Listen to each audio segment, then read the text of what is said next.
Hey there, guys. Eric here. I see a lot of questions on Social Lead Freak on the group, and more sympathetic I could not be because it took me 3 days to get this to work properly. And it turned out to be a good thing because I was able to figure out precise interest audiences as well. But if you have Social Lead Freak and you're having problems with it, here's some tips that probably help you along the way. First thing, when you set up Social Lead Freak, and this is what I did wrong, it asks you for permission to use your Facebook account. Okay, you have to accept those permissions. If you don't, it's going to look like it's working fine, but it's not. Okay, and that's one of the things that was screwing me up at the beginning. So I think it gives you 2 or 3 screens where it says Social Lead Freak would like to use your Facebook account to post and this kind of stuff. You have to accept all of those. Okay, so let's assume you've done that. What I always do as soon as I log into Social Lead Freak, I choose redundancy. Make sure you're logged into Facebook. That's another thing that you could easily miss if you're not really paying attention. So, or if you're not aware of it. So now we have our choices here. Social Lead Freak does a lot of really cool stuff that I don't know how to use, but all I use it for is to pull custom audiences so we can get cheaper click prices and better conversions as well. So there's 2 different ways you can do that. There's probably a lot more actually. Let's stick with 2 though. You could either choose groups or you can choose pages. So I know Brittany showed how to use pages.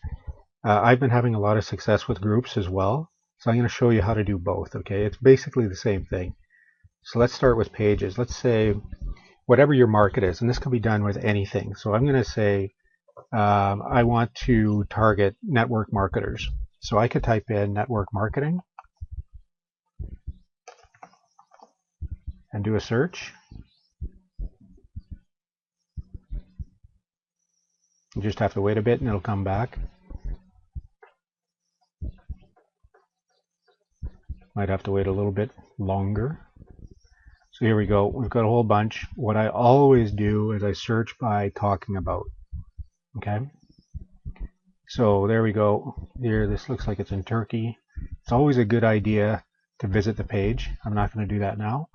But you want to make sure that it's kind of a match to what you're looking for. So in this case, I might not know that this is a symbol for Turkey. And I would pull all these names and find out, like people in Turkey don't buy ClickBank products or whatever the case is, t-shirts. Okay, so just double check to make sure. So if I did want, let's say, I'm going to choose a small group here.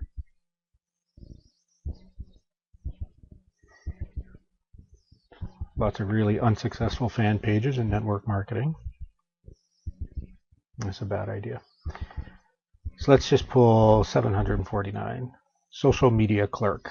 Okay, so what I do is I right click. And now you have your choice. Go to the page so you can see what it's all about, or you can extract comments, user IDs only, or you can extract both. Okay, and Brittany explained this in the video already. I don't have to go over it again. I'm just going to extract comment user IDs only. And it's going to go to that page and it's going to say I have 131 posts. Do you want to pull them? And I say yes. And we'll let that work for a bit. And the other way you can do this is by pulling groups.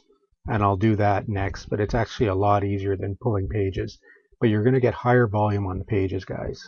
So it all depends on how you want to do it. The groups, you'll find you'll probably get better conversions, but the pages you'll get higher volume. So it all depends what you want to do. So this page pops up, and first thing you want to do, if this is the first time I was using this, I want to open a new folder, and I call it custom audiences. And you're going to have a lot of different lists, so you want to keep these organized, okay? I made this mistake too. So custom audiences. We'll open that, and now this is the really important part. And I've mentioned this a couple times on the within the group because I couldn't get this to work either. So what did I do? I did network marketing. Man, I can't type. And there were a lot of groups, and let's assume that this is the first one I'm doing, and I'm going to go back and get more, but they might be called the same. So I'm just going to call this 1, and this is the important part. Call it TXT. Okay, normally you should be able to save an it automatically saves a CSV, but for some reason I cannot get those to upload into Facebook for me. So this took me a while to figure out. If I save it as a TXT file, it goes in like butter. No problems at all, okay? So I just save that, and there we go. We've extracted all of the UIDs for this whichever group it was down here. I can't remember where it was, but and we called it Network Marketing 1, and we can just pull that into Facebook, and we're good to go for cheap clicks and a targeted audience. The other way to do it is groups. So let's say, again, we're in network marketing, but let's do Amway this time. I don't know if they still exist, but they used to be a network marketing business, and now we're going to see all the groups. So we can look at those and just give it a minute, and you'll see the number of members. If you want, you can actually visit the group and see what it's all about. The squares mean they're public groups, and you could pull the information no problem. The question mark is a private group, so you'll have to join it in order to get access to it. So for illustrative purposes, let's say we want to pull this 340 members. It's really simple. You just click extract. The exact same thing pops up. We're going to call this Amway1.txt again. Remember that. And we're going to put in our folder called custom audiences. And there we go. We have 2 custom audiences we can target based around network marketing.